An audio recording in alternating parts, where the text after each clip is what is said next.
This is a Nice Guys Patreon exclusive. It's another NHL team season preview video right here on the Ice Guys. Ian Cameron, Alex B. Smith with you as we continue 32 teams in 32 days. And in this video, we're going to look at the Calgary Flames, certainly a rebuild project underway here with this Calgary Flames team. A team that obviously is looking more, you could say, toward the future based on the way the season ended last season. Of course, on the outside looking in as far as the playoffs are concerned, winding up with 81 points last year. Certainly be looking to turn things around, but we already saw the writing on the wall with some of the deals that were made involving the Calgary Flames last year and who they jettisoned out last season, including, of course, Jacob Markstrom. In between the pipes, but obviously Elias Lindholm was dealt. Just a bunch of trades being done. Sellers they were at the deadline as they look more toward the future. It's going to be a very interesting mix that we see with the Calgary Flames. You look at last year first, what this team was as far as offense and defense. Offensively last year, this team was not bad, 3.09 goals per game. Had them ranked pretty much, in the middle of the pack as far as defense or offense, I should say, is concerned last year. Defense a little below average, 3.26 goals allowed per game. So it's going to be interesting if they can improve on those numbers. I think when you look at the upfront forward group, you're going to be looking at Jonathan Huberdeau having a more consistent. He's going to have a big year now. I mean, it's one thing last year for him to kind of go through those ups and downs when he had a little bit more of a full roster to work with. It's not going to be as easy this year. So they're going to need Jonathan Huberdeau to play strong for a full 82-game season. Nazem Kadri, though, now certainly one of the undisputed leaders of this team, still with this organization. The good news is last year we saw Igor Sharangovich really rise to the occasion and show what he could be as an offensive talent in this league. They got him from New Jersey. And he really played well, especially down the stretch for the Flames last year. Blake Coleman, tremendous as far as both ends of the ice, and obviously can chip in quite a bit offensively. And they do have young talent that has the chance to grow, especially when you look at down the lineup. They have Connor Zary, flashes last year. Martin Pospisil, when he's not, losing his mind at times on the ice, very capable for the Calgary Flames last year. Matt Coronado, they've been waiting on him. They've been waiting on the coronation of Coronado, if you will, to take that next step forward offensively. It hasn't really happened. I mean, he's kind of been not when he's gotten his chances at the NHL level last year. We really didn't see it from him. He's been showing what he's capable of producing in the American Hockey League, but being able to do it at the NHL level is going to be the key. Jacob Pelletier, whose season was wiped out due to injury last year, should get a lot more opportunity this year. Another guy that was some high upside. And they bring in the Lamborghini for a little sandpaper. Ryan Lomberg, Flames to the Panthers, where he wins the Stanley Cup, and now back with the Calgary Flames again. On the blue line, it's going to be interesting to see how they build this group. Mackenzie Weegar, they like Daniil Miramonov, who is one of the key pieces they got last year from the Vegas Golden Knights in a trade. You look at Kevin Ball, they bring him in from New Jersey. We'll see how he fits here. He's going to be asked to play maybe a little bit more of a role than he did in New Jersey, so whether he's capable of that's a question. Rasmus Anderson remains here. Braden Pahal is another defenseman they like. And Jake Bean, actually a nice little addition. He's had some injury issues, was with Carolina, then Columbus after that. We'll see if he's able to stay healthy here with the Flames this year. And obviously in net, you would think this becomes hungry like the wolf.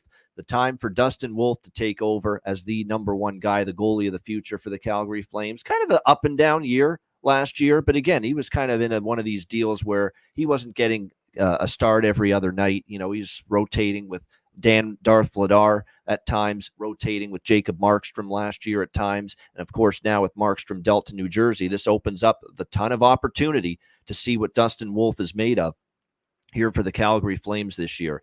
You're always weary of this Calgary team being, one of these deals where they could score some goals, and I think they're going to be able to with the way the forward group lines up and the guys like Zary and Pospisil and Sharangovich, and what if Coronado takes a step for them this year, and Jacob Pelletier remains healthy, and what if Huberdeau bounces back, and Mantha comes over as well, like a guy that, look, I'm not an Anthony Mantha fan, but I will admit he played better last year, especially later half of the year. We finally started to see some offense from him with Washington. Can he bring that with him here to Calgary? There's going to be potential for them to score goals.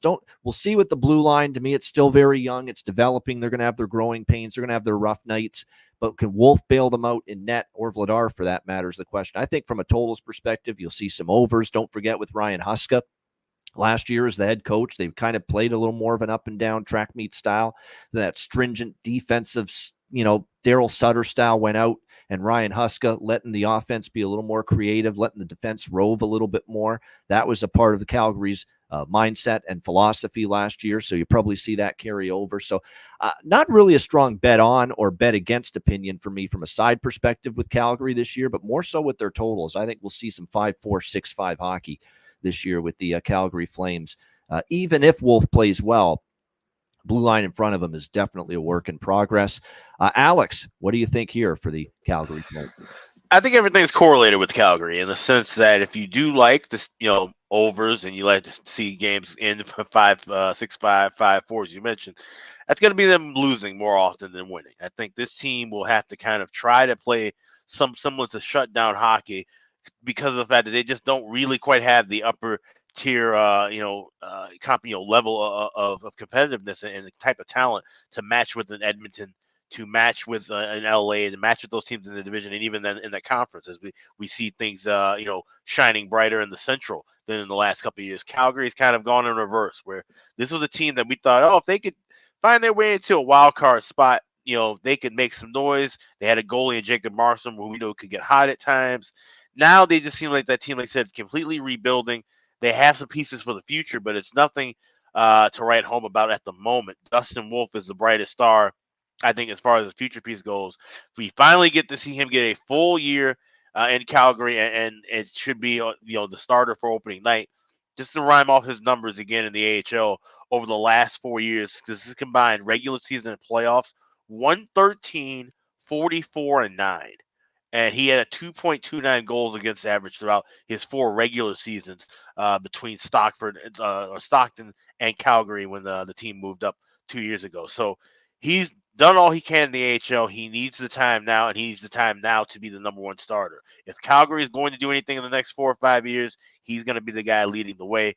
As you mentioned, with some of the guys up front, like Jonathan Huberdeau, Blake Coleman, Kadri and Mantha. Those are guys that will have to obviously play that veteran role, but they'll have to carry the bulk of the work as well. And like I said, we have to see Anthony Mantha play like he did, in Washington years ago. We'll have to see Kadri get back to that height of what we saw with those flashes of brilliance in Colorado, helping them win a cup.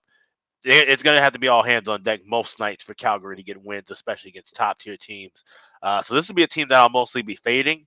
I took a long shot with Dustin Wolf at 40-1 last year to win the Calder, thinking that maybe if there was an injury to Markstrom, or if Markstrom got moved in season, that he could step in and maybe do something. I just don't see where he's going to have that much success out of the gate with this first year with this team, which is very unfortunate. It won't be indicative of his play. Like you said, it's going to be a lot of nights where the blue liners in front are going to hang him out to dry. So, watch him cautiously, if you will. I still think the ceiling's very, very high for this kid, but he's going to have some growing pains his first full year as a starter, and I think the Flames will as well. Yeah, I'm not as strong in the bet against category as Alex, but I'm pessimistic still. Obviously, you're talking about a team that's rebuilding. You're talking about a team that's in a division where you're going to have to deal with Edmonton, who's not going anywhere. Where you're going to have to deal with Vegas, and you're going to Vancouver, and teams that are just going to be very, very good. You got to leave open the door that Anaheim is a little more competitive, that Seattle is going to have a bounce back year. And where does that leave a team like the Calgary Flames? Definitely in a battle, if you ask me. And I got to say this too. I mean, I understand Calgary has 0 national games on TV in the United States this year, which is somewhat understandable because, like I said, we feel like this is a down year for the Flames. But how do you not have at least one Battle of Alberta against the defending Western Conference champion Edmonton Oilers on a national time slot? Like that, I think is surely you can crazy. Get one game on there if they really. If you're going to have any Flames game on national TV this year, it should be the first battle against Edmonton, because that's a game where they're probably going to be jazzed up for, if nothing else. That rivalry is already intense, but now you have an Edmonton team, certainly that, of course, got all the way to a game away from winning the Stanley Cup. I think we'll see Calgary show up in nights like that, but then they'll turn around and play a team that they should be able to beat, like San Jose, and lose 5-4 in a shootout. I think that's what the kind of dichotomy we see from the Flames this season. No doubt. And the thing, too, with Dustin Wolf, while we believe in the goaltender that he could be, we don't know about this blue line helping him out too much. I said it. Alex just said it. And the one thing about Wolf, too, and he did have a little, at least for a good chunk of last year before the trades happened, the Calgary blue line was a little more experienced, a little more veteran than they are now. And even then, his numbers last year at the NHL level, 3.15 goals against, .893 save percentage. So if those numbers, with that blue line, which was a little more experienced, a little more sturdy than this one. So Dustin Wolf does have to, step it up a little bit, but it may not be as easy to as you would think based on what he's got to work with in front of him this year from that blue line, which is hence why I think they're a good over team this year as far as their game totals. They're going to be involved in some shootout, unless all of a sudden Ryan Uska turns into Daryl Sutter part 2 and decides I'm going to just tighten things up, shutting things down. But it's not the way he implemented his system last year.